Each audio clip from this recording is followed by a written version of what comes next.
Le climat est un phénomène naturel auquel l'homme doit s'adapter, car sa perturbation entraîne des conséquences fâcheuses sur la terre, la mer et l'environnement.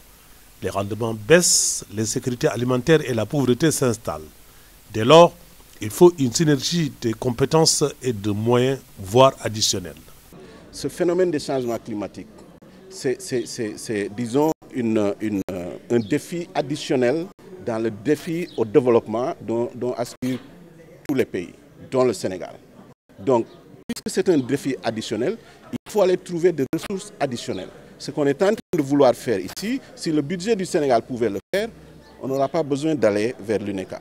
Mais c'est parce que nous savons que dans ce phénomène amène une charge supplémentaire sur le budget déjà restreint du gouvernement du Sénégal. Et c'est pour cela que nous sommes allés au devant de l'UNECA. Pour répondre à cette préoccupation, les ministères de l'Agriculture et de l'Environnement conjuguent leurs efforts à ceux de d'autres partenaires pour faire face aux défis.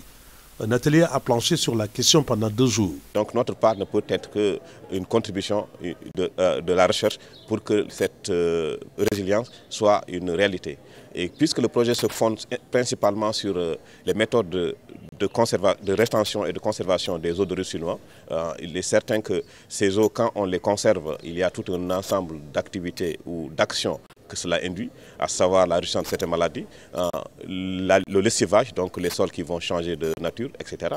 Ça demande qu'il y ait un apport de la recherche pour que les effets induits négatifs soient atténués et que les effets induits positifs soient beaucoup plus magnifiés. Dans son mot d'ouverture, le conseil technique du ministre de l'Environnement est revenu sur la problématique des changements climatiques et la volonté des autorités sénégalaises de mobiliser moyens, savoir-faire et savoir-être. Donc tout ce qui touche au changement climatique, tout ce qui touche au renforcement des capacités pour permettre aux acteurs de s'adapter et d'adopter de meilleurs comportements par rapport aux effets des changements climatiques sont véritablement des actions auxquelles le ministère de l'Environnement s'engage et évidemment va ouvrir toutes ses portes pour pouvoir collaborer avec tous les acteurs parce que nous avons compris au niveau du ministère de l'Environnement que la gestion de l'environnement est transversale.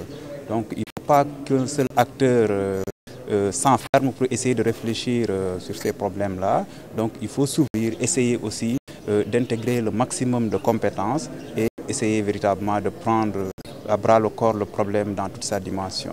Dans ce combat pluridisciplinaire, un projet piloté par l'ISRA a fait l'objet d'une étude sur les bassins de rétention pour une utilisation efficiente des eaux de surface et des technologies appropriées. Nous avons pu valider l'étude de faisabilité technique et socio-économique de l'aménagement des bassins hydro-agricoles qui était l'objectif de ce projet.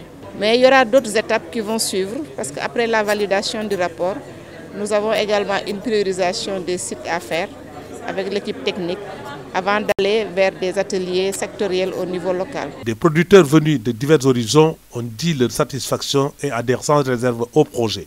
Effectivement, l'étude est pour nous. Donc il y a tout un tas de problèmes qui se posent. Et maintenant, si on voit vraiment un partenaire qui vient vers nous, vraiment pour essayer de résoudre ces problèmes-là à notre niveau, pour vraiment qu'on puisse vraiment avoir de bons rendements, pour qu'on puisse avoir une bonne production et pour que la panier de la ménagère puisse vraiment être rehaussée, je crois qu'on est vraiment ragaillardi. Au terme d'un large débat, l'étude a été adoptée avec des observations.